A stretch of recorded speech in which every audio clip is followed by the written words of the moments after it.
Welcome to Jessica. My name is Jessica Rector and I'm your host. Today we're talking about a very important issue.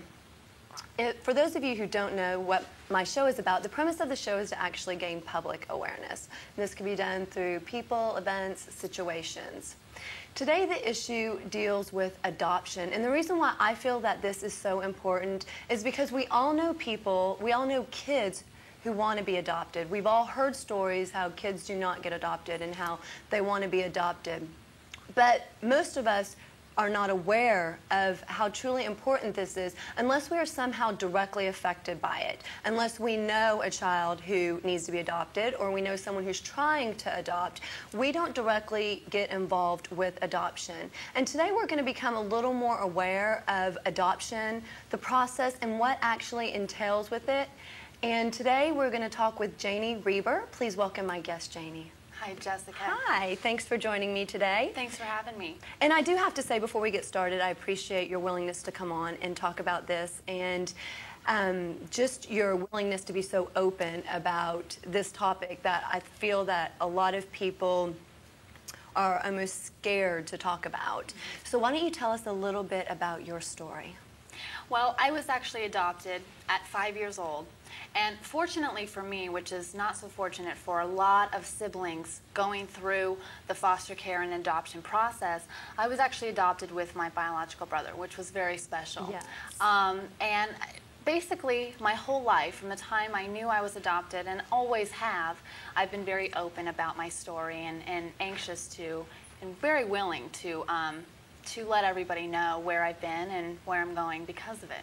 Why is that? Because in my opinion, and I feel very strongly about this, most people that I come across in my life naturally have a reaction of, oh gosh, I don't know if this is something that I want to discuss with you, or they automatically feel like this is a negative discussion or a negative topic. And I've always thought that I've always been very proud, honestly, Jessica, to be an adopted child, and that I've had this opportunity in my life to be given another chance. Well, I think one thing that you said right there that's really important is opportunity, because a lot of people, I think, who may talk with someone who's been adopted don't look at it as an opportunity. They kind of, oh, really? Right. As they're pitying you, they feel sorry for you. And so how do you react when someone gives you that reaction? Well, honestly, it happens all the time, and my first reaction is to just give them a smile and say, actually it's great, And as soon as I say that, it kind of lets down a barrier that they've placed, right. And they automatically will back down and then will usually be willing to listen to my story and don't feel that they need to feel sorry for me or that I'm asking for pity. As soon as I let that go and say, hey, you know what? I'm telling you this story, and I want you to be as proud of it as I am. Right. Then we go from there. But do you find that a lot of people who have been adopted feel the same way about it as you do? I don't know that everyone does, and unfortunately, my adoption occurred, almost 20 years ago. Right. And not always are the stories positive. Specifically in my story, I have negative memories and negative events that have occurred through the process. Once the adoption occurred, of course, my life was beautiful. But until then, there were definitely some trials and, some turbulence along the way. I personally have decided that I will not use those events to crutch my way through life. I use it to strengthen myself, and I can honestly tell you that in my life I've never been through anything harder than I did at those young years. Right. So if I can do it then, I can do it today. Honestly, Jessica, I don't know that I could say everyone has that attitude. I think a lot of people, unfortunately, are not sure how to deal with it. Right. So therefore, their lives are still painful for them, and it's hard for them to get through it without sometimes hurting other people in the process. So if somebody is, say, I was going up to someone and we were chatting about life or whatever and found out that they were adopted, do I wait for that person to kind of open that door, even if I'm inquisitive and wanting to know, how this process began and what they've been through, not necessarily the bad things, but just like how they came to be? Or do I wait for them to open the door, or should I feel that it's okay to ask about that? Well, I think if there's someone in your life that you're close enough to, they're going to open up and tell you that they're adopted. Right. Their attitude is their own. But I think if you hear that and for the first time you hear, you know what, I'm adopted, they're letting you know something that's very special in their life. And my hope is that that person's reaction will be very positive. Oh my gosh, that is wonderful. That's so beautiful. Do you mind telling me the story? Because I think at that point, you've let them know, I think that's great. Do you want to talk about it? Possibly some of the reasons that people don't want to discuss their adoption is because they automatically feel that people are going to feel negative about it and not want to discuss it.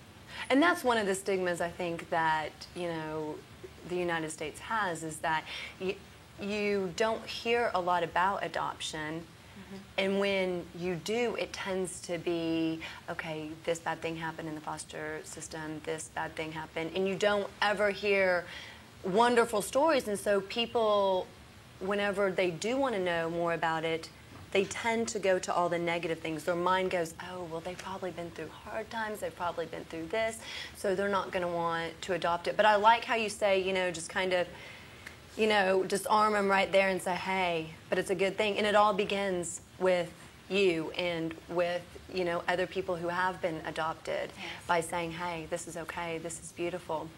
So tell us about some of the opportunities that you mentioned earlier. Well, I've had the opportunities, and I've really made those opportunities happen. Right. People come into my life, I want them to know me as a whole, everything about me. Whatever it may be, whether they feel negative or positive about it, this is me. And my adoption is one of the biggest things in my life, and it has changed my life in many ways. Not only the people that are in my life that I love, my family, but also who I am as a person and dealing with what comes our way. As we all know, life is not easy. Right. But when things do come my way, I can say, you know what? I've been there, done that. I can do this. And it really strengthens me every day. So it's just been a wonderfully positive thing in my life. And that's all I hope for everyone else, is that they can look at it the same way. But how do you do that when these things in your past maybe haven't been so happy, haven't been so filled with joy? How do you say, okay, well, fine, that was in the past, and now, because you have such a positive attitude and you're so happy, but how do you not let those things come and affect you now? It's interesting because several years ago, as a teenager, I had begun to have some physical symptoms that were not able to be explained. I was fainting, I was even convulsing, and no one could understand what was wrong. Till this day, they still don't know. No one has ever really been able to tell me that these are your reasons for the things that you've been through. Right. What surprised me is that a third of people who have those symptoms are never explained. Right. So the question has always been, is this your past coming back in a physical way, and is this something that you need to deal with head on? Right. I can say that in my life I've been positive about it, but I might not have talked about it as much as I should have, because I lived such a wonderful life in my new home with my family that I never felt like this was something that needed to be addressed. And what I'm specifically speaking of are the negative memories. Right. So bringing those things to surface and saying, okay, I'm going to hurt about this, and I'm going to cry about this, and I'm going to acknowledge that these things have happened, have really made a change in my life. I haven't had any episodes in several years, and I can't say for certain that that is the reason why those things occurred, but that's always a question in my mind. And of course, it's pretty interesting that when I have come to terms with those things and let them be truth and just deal with them and acknowledge them, it made all the difference in the world.